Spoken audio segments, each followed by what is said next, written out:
अशी की सदैव तत्पर राहते त्याला काय तिच्या मान संस्कृतीची रीत अशी की सदैव तत्पर राहते त्याला सोनवणे साहेब आज आपल्या कार्यक्रमाचे प्रमुख पाहुणे आहेत. ते प्रचंड टाळ्यांच्या गजरामध्ये त्यांचं स्वागत करतात. त्यांच्यासोबत असलेले आमचे मित्र, आमचे मार्गदर्शक व दहिवडी पत्रकार संघाचे विद्यमान अध्यक्ष आदरणीय पाटील साहेब, बुधवणे पाटील साहेब उपस्थित आहेत. तरी त्यांचंही आपण स्वागत करायचं.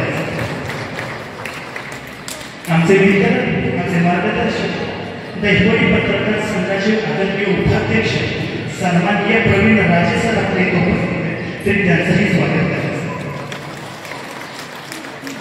मानदेशी भूषणचे सर्वे सन्माननीय अजयजी कुंभार सर तेही इथे उपस्थित आहेत. त्यांचं इथं स्वागत करण्यात येतं.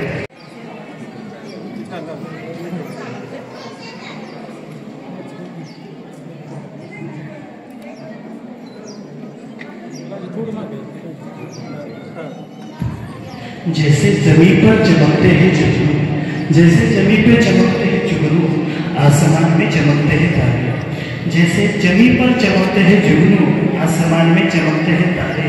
कुछ ऐसे ही चित्र अतिथीगण हमारे पाहुण्यांकडून दीप प्रज्वलन आणि माता सरस्वतीच्या प्रतिमेचं पूजन होत आहे.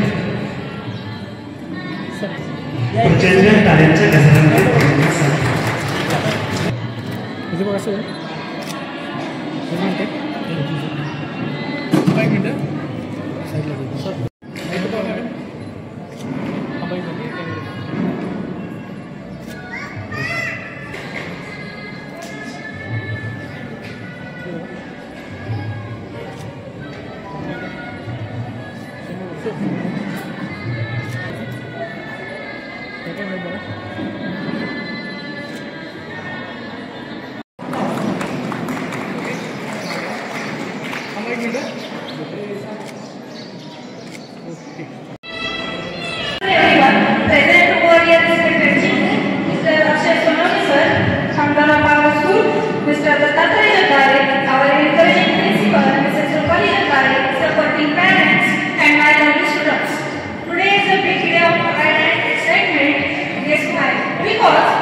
विद्या निवास शिक्षण प्रसारक मंडळ राणंद संचलित श्रेयश इंग्लिश मीडियम स्कूलचा वार्षिक स्नेहसंमेलन व गुणगौरव समारंभ गजराज मंगल कार्यालय मार्डी येथे साजरा करण्यात आला. कार्यक्रमास प्रमुख पाहुणे म्हणून दहिवडी पोलीस स्टेशनचे सहाय्यक पोलीस निरीक्षक अक्षय सोनवणे होते.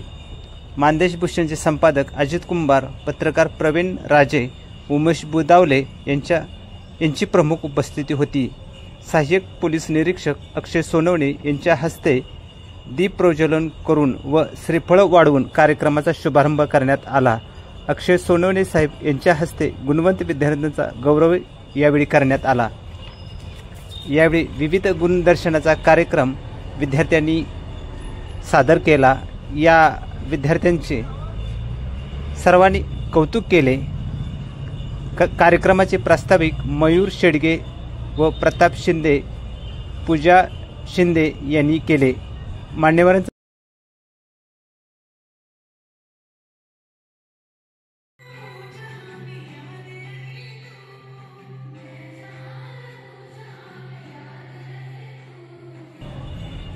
विद्या निवास शिक्षण प्रसारक मंडळाचे संस्थापक दत्तात्रय शिंदे यांनी मान्यवरांचा सत्कार केला।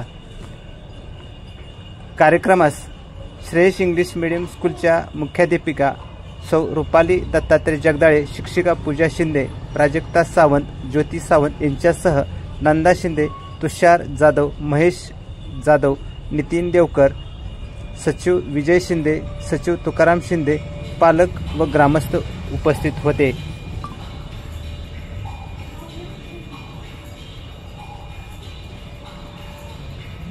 यावेळी अक्षय सोनवणे यांनीही गुणदर्शनाचा कार्यक्रमाचा आनंद लुटला। विद्यार्थ्यांनी वेगवेगळी गाणी सादर केली। या विद्यार्थ्यांचं अक्षय सोनवणे साहेब यांनी मनापासून कौतुक केले आणि त्यांच्या मनोगतामध्ये ग्रामीण भागातील एक शिक्षण संस्था आज प्रगतीच्या दिशेने वाटचाल करीत आहेत याबद्दल दत्तात्रय जगदाळे व सौरुपाली जगदाळे यांना धन्यवाद दिले आणि त्यांच्या भावी वाटचालीस शुभेच्छा दिल्या। ग्रामीण भागातील एक शिक्षण संस्था अग्रेसर आहे हेही त्यांनी यावेळी सांगितले। अल्पावधीतच या शिक्षण संस्थेने यश मिळवलेले आहे। अक्षय सोनवणे यांनी त्यांच्या संस्थेच्या कार्याचं मनापासून कौतुक केलेलं आहे। अक्षय सोनवणे साहेब मनोगत व्यक्त करताना आपण दृश्य पाहत आहात। या ठिकाणी सर्वप्रथम या कार्यक्रमाचा एक अध्यक्ष या कार्यक्रमाचे प्रमुख घटक म्हणून मला या ठिकाणी बोलवलं तर सर्वप्रथम मी श्रेयश इंग्लिश मीडियम स्कूल या शिक्षण संस्थेचे किंवा या शाळेचे मनापासून मी आभार व्यक्त करतो।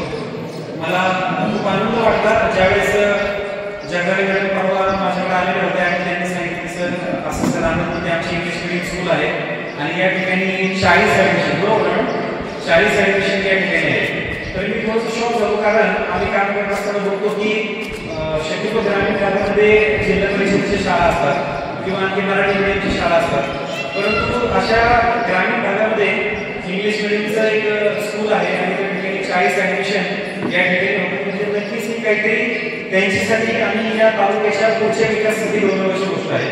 हे मी का बोलतोय की मी कंपॅरिझन करत नाही मराठी मीडियम शाळा इंग्लिश मीडियम शाळा, परंतु जसं जसं एज्युकेशन म्हणजे शिक्षणाची जी काही शिक्षण पद्धती आता बदलत चाललेली आहे तर त्यानुसार प्रत्येकाला सातत्याने त्या पद्धतीने मुलांचं शिक्षणामध्ये सुद्धा बदल करणं गरजेचं आहे। बघा तुम्ही मराठी मीडियम आहे, सेमी इंग्लिश आहे, त्यानंतर इंग्लिश मीडियम आहे, अशा तिन्ही फॅकल्टीमधून तुम्ही तुमच्या विद्यार्थ्यांना शिक्षण देऊ शकता, परंतु जर तुम्ही आता बघत असलेली वाढती लोकसंख्या आहे त्याचबरोबर जे काही कॉम्पिटिशन आता निर्माण झालेलं आहे तर या स्पर्धेच्या जगामध्ये तुम्हाला तुमच्या मुलांना त्या स्पर्धेप्रमाणे आपला मुलगा सुद्धा पुढे गेला पाहिजे किंवा त्या या स्पर्धेच्या जगामध्ये जर त्याला टिकता यावं असं मला वाटत असेल तर नक्कीच तुम्ही सुद्धा या अनुषंगाने तुमच्या शिक्षण पद्धतीमध्ये किंवा मुलांच्या शिक्षणामध्ये थोडासा फरक करणं गरजेचं आहे। आणि मला आनंद वाटतो की इंग्लिश मीडियम स्कूल शाळेसाठी खूप चांगले संस्कार दिले जातात आणि मी नेहमीमध्ये सुद्धा सर्व इंग्लिश मीडियम स्कूलचं क्वालिफिकेशन आमची व्हिजिट असतात कारण आमच्या आदरणीय एसएसआरच्या मार्गदर्शनाखाली जे आम्ही पोलीस कायद्यामध्ये प्रकल्प राबवतो किंवा गुड टच बॅड टच या संकल्पनेच्या आमच्याकडे आम्ही जे काही शाळा व्हिजिट करतो त्या ठिकाणी आम्ही काही जण बघतोय की अत्यंत चांगल्या पद्धतीचं शिक्षण। एक छोटंसं उदाहरण तुम्हाला देतो की इंग्लिश मीडियम स्कूलचं तुम्ही ऑब्झर्वेशन जर बघितलं तर तुम्ही बघा की लहानपणापासूनच त्या मुलांना एक ब्लेझर टाय किंवा त्या पद्धतीचं त्यांच्या पेहरावापासून त्या लोकांची सुरुवात असते। म्हणजे काय की आपण म्हणतो जेंटलमॅन तर हा एक थोडासा फरक सुरुवातीपासूनच बघायला मिळतो की त्या मुलांच्या आयुष्यामध्ये त्यांच्या कपड्यांपासून कपड्यांच्या ह्याच्यापासून त्यांची मेंटॅलिटी त्या पद्धतीची त्यांनी खेळायला चालू केली असते। म्हणजे इतक्या लहान वयामध्ये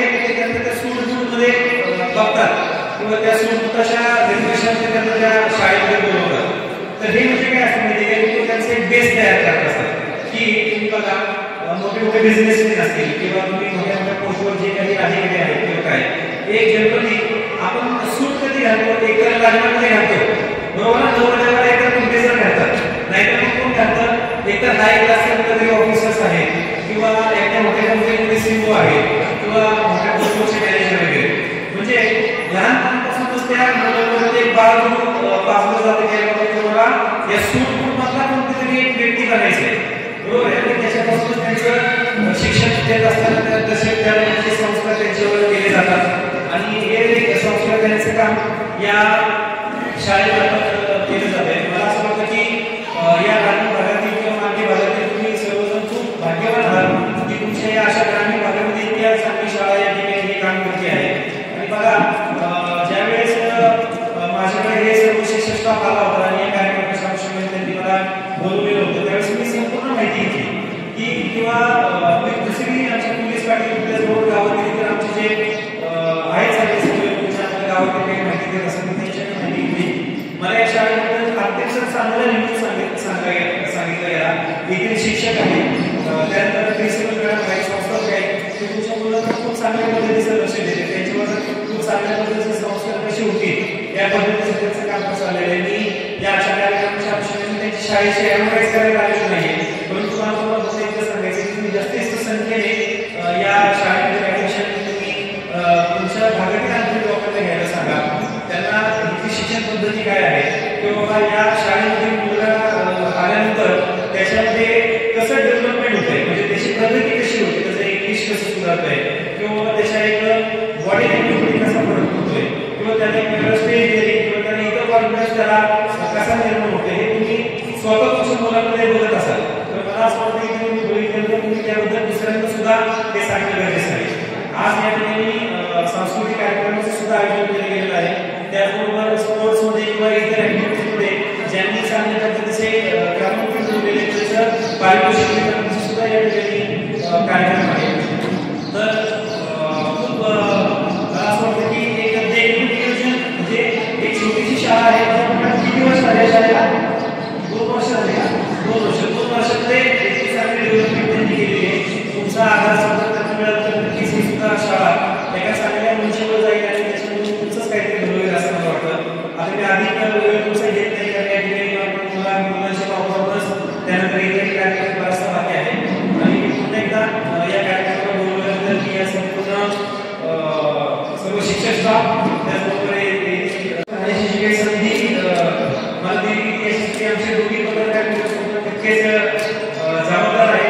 त्यांचं जे माझं वैयक्तिक माहिती आवश्यक नेहमीच प्रत्येक ठिकाणी मी यावं मी जावं आणि माझे शब्द त्यांना लोकांना ऐकायला यासाठी आग्रही असतात तर त्यांचंही मनापासून मी या ठिकाणी आभार व्यक्त करतो आणि इथल्या पालकांचा सुद्धा मनापासून आभार व्यक्त करतो आणि फक्त इतकंच सांगतो की तुम्ही जर तुमच्या मुलांना लहानपणापासूनच जर तुम्ही त्याच्या डेव्हलपमेंटच्या अनुषंगाने उपाययोजना केल्या नाही, तुम्ही त्याला या कल्चरल ऍक्टिव्हिटीजमध्ये किंवा आणखी स्पोर्ट्समध्ये जर तुम्ही टाकलं नाही तर त्याचा बेस पक्का होणार नाही. तर तुम्ही अशा स्पर्धांमध्ये त्यांना टाकत जावा, त्यांना भाग घ्यायला सांगत जावा, अशामध्ये त्यांचा एक स्टेज कॉन्फिडन्स